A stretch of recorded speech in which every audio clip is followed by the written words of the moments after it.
जी हरिंदर भाई साहब, आपने प्रेस वार्ता बुलाई है, क्या कुछ मसला है, क्यों आज आपने पत्रकारों को याद किया है?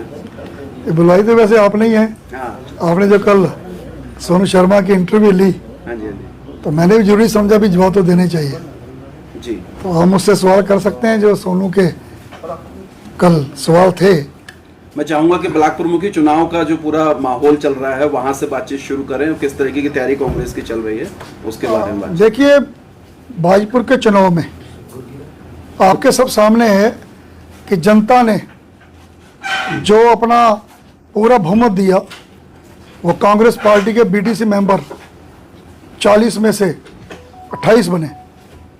28 ही मेंबर जो हैं, जब एक तरफ हैं कांग्रेस में, और बीजेपी का विकास शर्मा जी को टिकट दिया और कांग्रेस सुखमन जी को।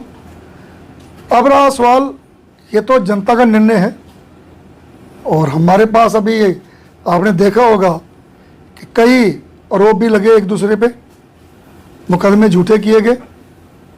तो मैंने कल भी कहा था एसएसपी साहब को, डीजीपी साहब को आपके माध्यम से कि हम शांति चाहते हैं। शांति काम तो वैसे पुलिस का है, तो वो भी शांति रखवाएं। और हम ये भी चाहते हैं कि जो मुकदमे झूठे किए गए हैं वो ऐसा नहीं होना चाहिए। लोकतंत्र है, ये एक लोकतंत्र की हत्या होती है। और आज मैं आपको बताना चाहता हूं आपके माध्यम से कि जो भी इन्होंने दबाव दिए, जो भी इन्होंने एक रिपोर्ट लिखवाई जिसमें एक मंत्री जी का बेटा एक जोरावर के नाम, वो सब झूठे मुकदमे। उनके पिताजी ने को बुलाया गया थाने में, जबकि उनके बेटे ने खुद कहा कि किला खड़ा की पुलिस, वायरल भी हुआ ये, कि जो किया है कि मेरे बाप जो हैं हार्ट अटैक के मरीज हैं, कोई बात होती तो उसकी पुलिस किला खड़ा जिम्मेवार है। तो मैं तो ये कहना चाहता हूँ कि लोकतंत्र है, चुनाव हो ईमानदारी के साथ हो और अमन चैन से हो। और हम सीट जीते हुए हैं, इसलिए आपने देखा होगा कि 28 मेंबरों ने अपने प्रमाण पत्र लेकर ये कहा कि हम इनके साथ हैं। कोई आजकल वो थोड़ी है कोई जबरदस्ती वोट ले लेगा। हाँ, अब बीजेपी पार्टी के जो कैंडिडेट हैं या जो सपोर्टर हैं वो धमका रहे हैं उनको, वोटरों को, पुलिस का प्रेशर डलवा रहे हैं। तो मैं आपके माध्यम से ये कहना चाहूँगा फिर एसएसपी साहब को, डीजीपी साहब को, 48 घंटे बचे हैं, लोकतंत्र की हत्या न की जाए और चुनाव को चुनाव की तरह किया जाए। खुद भारतीय जनता पार्टी के नेता इस बात को कह चुके हैं कि भाजपुर में जिला पंचायत की सीटें 5 हैं, जिसमें से 4 हारी गई हैं, और निकाय चुनाव भी अभी जनवरी में हुआ, उसमें भी भाजपा को सफलता नहीं मिली है। भाजपा के लोग ही भाजपा को कमजोर कर रहे हैं। इधर कांग्रेस में भी देखने को यह मिल रहा है कि कांग्रेस ही कांग्रेसियों पर आरोप लगा रहे हैं, जैसा कि कल जितेंद्र शर्मा सोनू ने भी आप पे कई आरोप लगाए।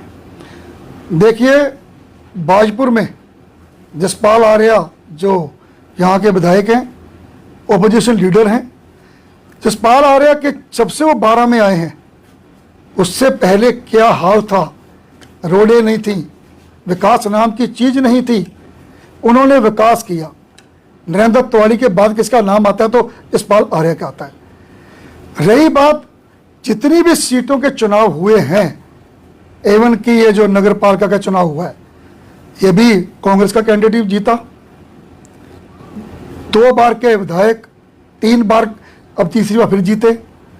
तो मैं तो ये कहना चाहूँगा आपके माध्यम से कि सोनू शर्मा ने जो ये बात कही, मैं सोनू शर्मा से पूछना चाहता हूँ कि भाई अभी जो चुनाव हुआ था, गुरजीत सिंह गित्ते चुनाव लड़े थे नगर पालिका का, तो सोनू शर्मा किस पाले में था? क्या वो गुरजीत सिंह गित्ता कांग्रेस कैंडिडेट नहीं था? क्या पार्टी ने उसको टिकट नहीं दी?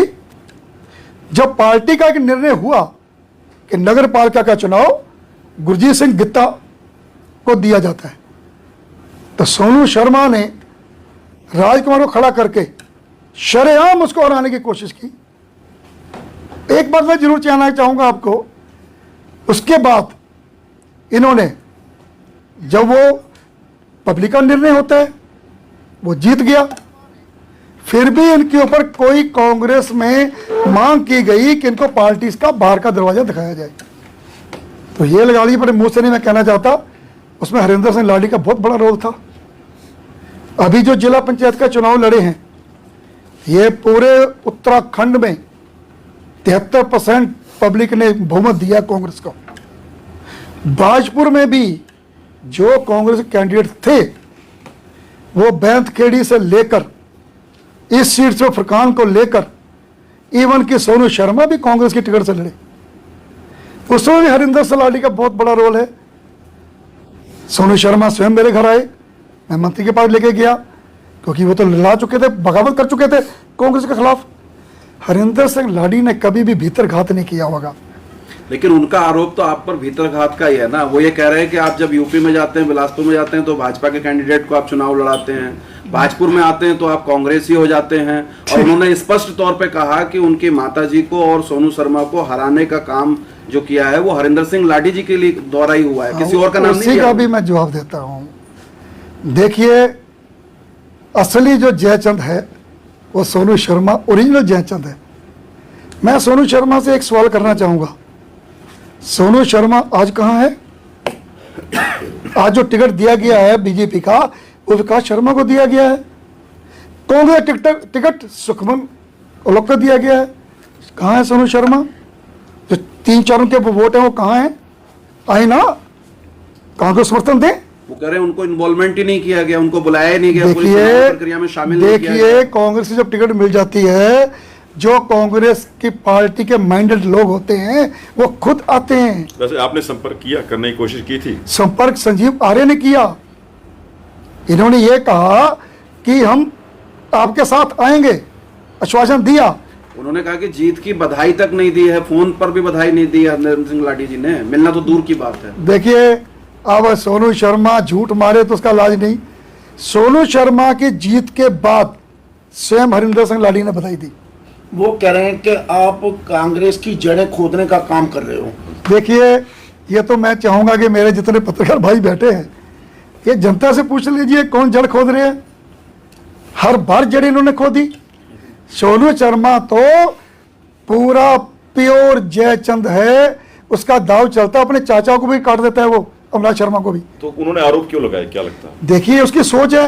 आरोप इसलिए लगाए कि मैंने उसको टिकट दिलाई, आरोप इसलिए लगाए कि अगर हरिंदर सिंह लाडी, जैसे वो कहते हैं, जो पब्लिक का प्यार हरिंदर लाडी सिंह के साथ है, मैं उसकी कृपा से कहता हूं कि अगर मैं थोड़ी सी भी इनको हराने में मन बना लेता तो आज ये जिला पंचायत सदस्य नहीं होते। वो तो कह रहे हैं पूरा हराने का काम पूरा प्रयास किया। देखिए, जनता का हमने काम किया तब हम जीते हैं।